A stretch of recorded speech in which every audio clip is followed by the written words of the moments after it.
শিক্ষার্থীবৃন্দ, আজকে আমরা খুবই গুরুত্বপূর্ণ এবং সহজ একটা প্রোগ্রাম নিয়ে আলোচনা করব। এটা 2024 সালের একটা কোশ্চেন। 2024 সালে এই কোশ্চেনটা আসছিল সিলেট বোর্ডে, এবং এটা হচ্ছে একটা পঞ্চম অধ্যায়ের কোশ্চেন।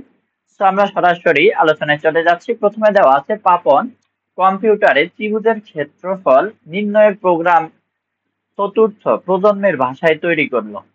ঠিক আছে, তারপরে দেওয়া আছে পাপনের বন্ধু আপন এর জন্য অন্য আরেকটি ভাষা ব্যবহার করে সি প্রোগ্রাম তৈরি করলো, যা খুব দ্রুত নির্বাহ হয় এবং মেমোরিতে খুবই সামান্য স্থান দখল করে।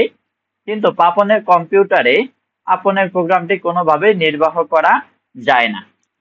এখন আমরা দেখি কোশ্চেন গুলা কি আছে। প্রথমে হচ্ছে প্রোগ্রামের ভাষা কি বা প্রোগ্রামিং ভাষা কি। সি একটি মধ্যম স্তরের ভাষা, ব্যাখ্যা করো। পাপনের তৈরি করা প্রোগ্রামটির ফ্লোচার্ট তৈরি করো। তাহলে পাপন কি করছিল?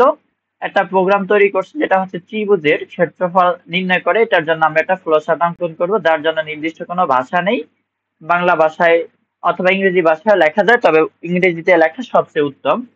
তারপরে হচ্ছে উদ্দীপকের প্রোগ্রামিং ভাষাদ্বয়ের মধ্যে কোনটির ব্যবহার সুবিধাজনক বিশ্লেষণপূর্বক মতামত দাও। তো আমরা এখন অ্যান্সারে চলে যাচ্ছি। প্রথমে হচ্ছে প্রোগ্রাম কি। কম্পিউটার সিস্টেমে প্রোগ্রাম তৈরির জন্য ব্যবহৃত শব্দ, বর্ণ, অঙ্ক, সংকেত এবং এগুলো বিন্যাসের নিয়মগুলোকে একত্রে বলা হয় প্রোগ্রামের ভাষা। অথবা সহজভাবে বলা যায়, কম্পিউটার সিস্টেমে কোনো প্রোগ্রাম তৈরি করার জন্য যে ভাষায় নির্দেশনা বলি লেখা হয় বা দেওয়া হয় তাকে বলা হয় প্রোগ্রামিং ভাষা।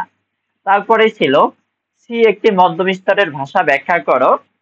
তাহলে দেখো, আমরা জানি সি দিয়ে বা সি প্রোগ্রামিং ভাষা দিয়ে সহজে উচ্চ স্তরের এবং নিম্ন স্তরের ভাষার মধ্যে সমন্বয় করা যায়। আমরা মধ্যম স্তরের ভাষার সংজ্ঞায় জানি যে স্তরের ভাষায় নিম্ন স্তর এবং উচ্চ স্তরের ভাষার বৈশিষ্ট্য বিদ্যমান থাকে তাকে বলা হয় মধ্যম স্তরের ভাষা। তো সি প্রোগ্রাম যেহেতু মধ্যম স্তরের ভাষা, ওর মধ্যে উচ্চ স্তরের ভাষার বৈশিষ্ট্য বিদ্যমান আছে এবং নিম্ন স্তরেরও ভাষার বৈশিষ্ট্য বিদ্যমান আছে। তারপর দেখো, আবার উচ্চ স্তরের ভাষার মতো বিট, বাইট ও মেমোরি অ্যাড্রেসের পরিবর্তে বিভিন্ন টাইপ ভেরিয়েবল নিয়ে কাজ করা যায়। তাছাড়া এটাই হচ্ছে মধ্যম স্তর। যেহেতু সি প্রোগ্রামিং মধ্যম স্তর ভাষা, এটার মধ্যে উচ্চ স্তর এবং নিম্ন স্তর দুইটা বৈশিষ্ট্য বিদ্যমান থাকে।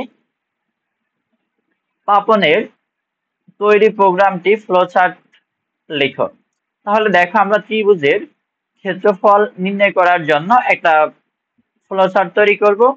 তো আমরা ত্রিভুজটাকে ধরবো হচ্ছে এ বি এবং সি বাহু বিশিষ্ট, অর্থাৎ এবিসি তিনটা হচ্ছে ত্রিভুজের তিনটা বাহু। যদি তিনটা বাহু দেওয়া থাকে, আমরা জানি ক্ষেত্রফল নির্ণয় করার জন্য প্রথমে এস এর মান নির্ণয় করতে হয়। এস হচ্ছে অর্ধ পরিসীমা, অর্থাৎ a plus b plus c divided by 2। তারপর হচ্ছে এরিয়া সমান, অর্থাৎ ক্ষেত্রফল সমান হবে root over s into s minus a, s minus b এবং এস মাইনাস সি। তো দেখো, প্রথমে স্টার্ট ইনপুট এবিসি তিনটা মান গ্রহণ করবে বা তিনটা বাহুর মান নিবে। তারপরে এস সমান a plus b plus c divided by 2 করা হইলো। তারপরে এরিয়া সমান root over s into s minus a, s minus b, s minus c. তারপরে হচ্ছে এরিয়ার মানটা আউটপুট হিসেবে দেখায় দিবে। তারপরে প্রোগ্রাম শেষ। খুবই সহজ একটা প্রোগ্রাম ফ্লোচার্ট ছিল।